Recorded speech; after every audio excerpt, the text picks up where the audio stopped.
الحمد لله وكفى وسلام على عباده الذين اصطفى أما بعد فأعوذ بالله من الشيطان الرجيم بسم الله الرحمن الرحيم ومثل الذين ينفقون أموالهم ابتغاء مرضات الله وتثبيتا من أنفسهم كمثل جنة بربوة أصابها وابل فآتت أكلها ضعفين فإن لم يصبها وابل فطل والله بما تعملون بصير أيود أحدكم أن تكون له جنة من نخيل وأعناب تجري من تحتها الأنهار له فيها من كل الثمرات وأصابه الكبر وله ذرية ضعفاء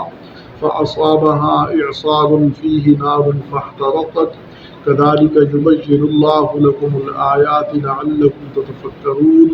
صدق اللہ العظیم۔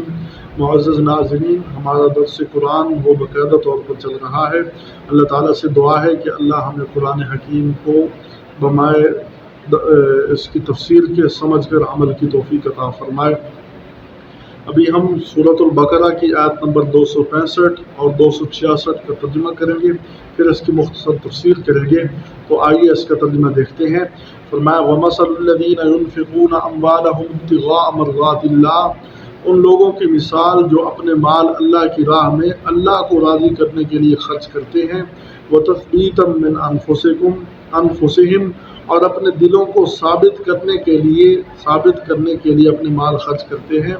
کمثل جنت بربوۃ، ان کی مثال ایسے ہے جیسے ایک باغ ہو بلند جگہ پر، اصابہا وابل، کہ اس باغ کو زوردار میہ پہنچتا ہو، فآتت اکلہا ضعفین، کہ وہ باغ اپنا پھل 2 مرتبہ لائے۔ فإن لم يصبها وابل، اگر اس کو تیز بارش نہ پڑے، فطل، تو پھوار ہی پڑ جائے، معمولی بارش ہی پڑ جائے، تب بھی وہ اپنا باغ پھل لانا نہیں بھولتا، پھل لاتا ہے۔ واللہ بما تعملون بصیر، اور اللہ تمہارے اعمال کو دیکھ رہا ہے۔ یہ پہلی مثال دی۔ آگے فرمایا ایود احدکم ان تکون له جنۃ من نخیل واعناب، کیا تم میں سے کوئی ایک یہ چاہتا ہے کہ اس کے باغ ہوں کھجوروں کے اور انگوروں کے، تجری من تحتها الانہار، چل رہی ہوں ان کے نیچے نہریں، لہو فیہا من کل الثمرات، اس آدمی کے لیے اس باغ میں ہر قسم کے میوہ جات پھل ہوں، واصابہ الکبر، اور اس آدمی کو بڑھاپا آ جائے، ولہ ذریۃ ضعفاء، اور اس کی کمزور اولاد ہو، ایسی حالت میں کیا تم میں سے کوئی یہ پسند کرے گا فَأَصَابَهَا إِعْصَارٌ فِيهِ نَارٌ،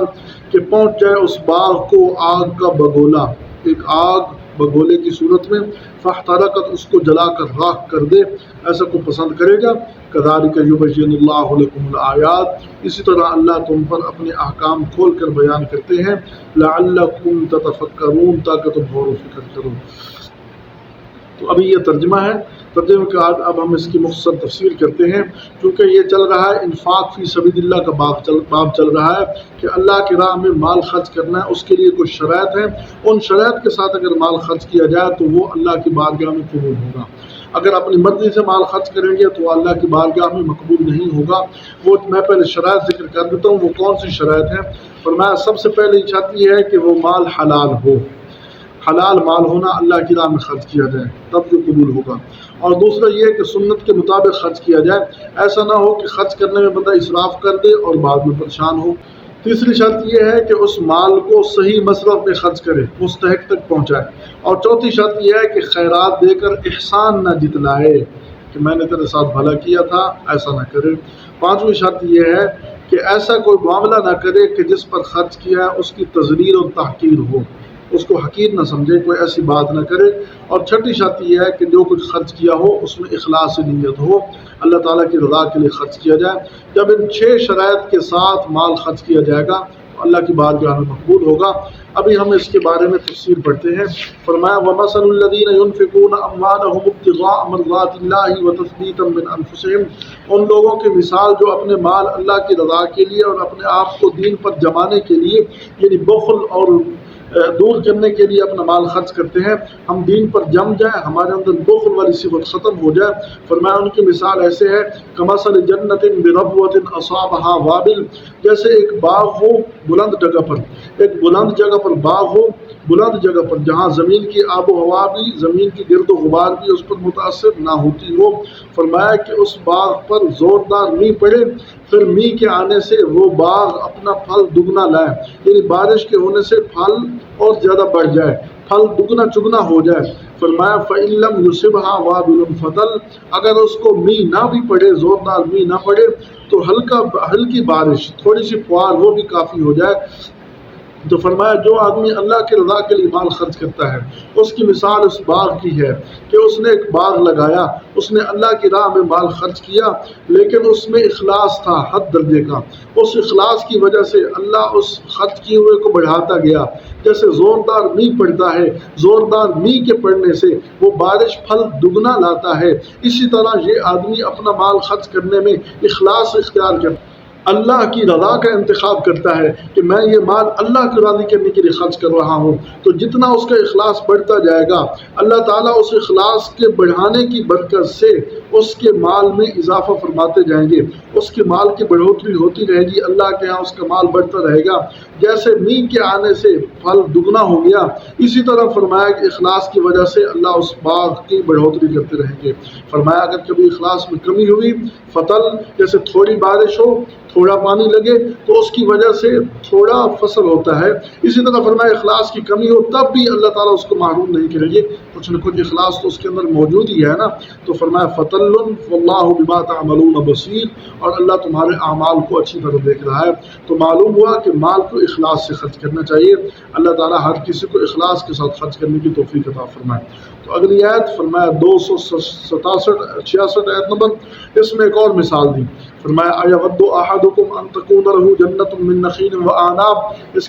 اس مثال کا حاصل یہ ہے کہ فرمایا کہ ایک آدمی بڑھاپے کو پہنچ جائے، اس نے ساری زندگی محنت کی، محنت کر کے باغ بنایا، اور باغ بنا کر اب وہ بوڑھا ہو چکا ہے، اور اس بڑھاپے کے عالم میں اس کی اولاد بھی ہے، اولاد بھی چھوٹی ہے، والد کا ہاتھ نہیں بٹا سکتی، وہ معاون و مددگار نہیں بن سکتی۔ تو فرمایا ایسی حالت میں اس کا باغ ہو اور باغ کے اندر ہر قسم کے میوہ جات ہوں، خصوصی طور پر قرآن حکیم نے 2 لفظ استعمال کیے، من نخیل و اعناب، کھجور اور انگور کا باغ ہو،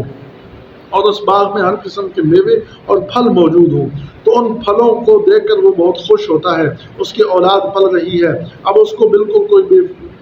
مطمئن ہے، کوئی فکر نہیں ہے، اور اس کو بڑھاپا آ گیا۔ پھر اس عالم میں فرمایا کہ اس کی اولاد بھی کمزور ہے۔ کوئی بندہ تم میں سے فرمایا ایسے عالم میں جب بوڑھا ہو جائے اولاد کمزور ہو پسند کرے گا؟ کیا بات کہ اس کے اس پھل پر جو اس نے محنت کی ہے، جو اس نے باغ لگایا ہے، اس باغ پر کوئی آگ کا بگولا ہے، آسمان سے بارش برسنے کی بجائے آگ برسے، وہ آگ آ کر اس باغ کو ہلاک کر دے، وہ فاحترقت، وہ جل جائے، تو ایسے عالم میں کوئی پسند کرتا ہے؟ کوئی بھی پسند نہیں کرتا کہ کسی کا مال ضائع ہو جائے۔ قرآن حکیم نے اس مقام پر بڑی عجیب شرطیں لگائی ہیں، فرمایا اس کو بڑھاپا آ جائے، بڑھاپا نہ ہو، جوانی ہو، تو پھر امید کی جا سکتی ہے کہ دوبارہ بندہ یہ باغ لگا لے گا، وہ بندہ امید کر سکتا ہے چلو ہلاک ہو گیا میں دوبارہ محنت کر کے لگا لوں گا، لیکن اب تو بڑھاپا ہے، کام بھی نہیں کر سکتا۔ اسی طرح فرمایا اس کی اولاد نہ ہو تب بھی کوئی فکر نہیں ہے، اولاد نہیں ہے، کھانے پینے والی نہیں ہے، میں زندگی گزار چکا ہوں، اور اگر اولاد بھی ہو، پھر اولاد بھی جوان ہو، تب بھی کوئی فکر نہیں ہے کہ ماشاءاللہ خوب جوان ہے، محنت کر کے خود لگا لیں گے، محنت کریں گے۔ تو قرآن حکیم نے بڑے عجیب الفاظ استعمال کیے، فرمایا بڑھاپا بھی آ گیا، اولاد بھی ہے، اور اولاد بھی کمزور ہے، بس وہی ایک آسرا ہے، اب اس پر آگ کا بگولا ہے اور اس کو جلا کر راکھ کر دے تو اس آدمی کو کتنا دکھ ہوگا۔ اسی طرح فرمایا کہ ایک آدمی نے باغ لگایا، صدقہ کیا، خیرات کی، خیرات کر کے اس نے امید لگائی کہ آخرت میں مجھے کام دے گی، لیکن اس خیرات کرنے کے بعد اس نے احسان جتلا دیا، میں نے فلاں موقع پر تو اس سے بھلا کیا تھا، یا پھر اس نے ایذا دے دی، کوئی ایسا لفظ بول دیا جس سے اس کی حقارت ہو گئی، اس کی تحقیر کر دی، اس کی تذلیل کر دی۔ تو فرمایا جیسے یہ آدمی بڑھاپے کے عالم میں یہ پسند نہیں کرتا کہ اس کا باغ ہلاک ہو جائے، اسی طرح فرمایا جب موت کے بعد جو ہے نا اس نے یہ کام کیا ہوگا تو اس صورت میں اس کا وہ سارا کیا کرتا ضائع ہو جائے گا، جیسے وہ باغ ضائع ہو گیا، اسی طرح فرمایا اس کا کیا کرتا سب ضائع ہو جائے گا، اس کا صدقہ اللہ کی بارگاہ میں ذرا بھر بھی مقبول نہیں ہوا۔ تو فرمایا کذالک یبین اللہ لکم الآیات، اللہ تعالیٰ سمجھانے کے لیے کھول کر احکام بیان کرتے ہیں، لعلکم تتفکرون، تاکہ تم غور و فکر کرو اور خرچ کرنے میں اخلاص سے کام لو، ریاکاری کے لیے خرچ نہ کرو، بلکہ جو کچھ خرچ کیا ہے اس میں اللہ کی رضا شامل حال ہو، اللہ کی رضا کے بغیر کچھ بھی نہ ہو۔ فرمایا ایسی صورت میں یہ تمہارا قبول ہوگا، ورنہ اگر تم نے ایذا دی یا تکلیف دی تو ایسی صورت میں تمہارا کیا کرتا ضائع ہو جائے گا۔ اللہ تعالی ہمیں قرآن و سنت کو سمجھ کر عمل کی توفیق عطا فرما۔ وما توفیقنا الا باللہ۔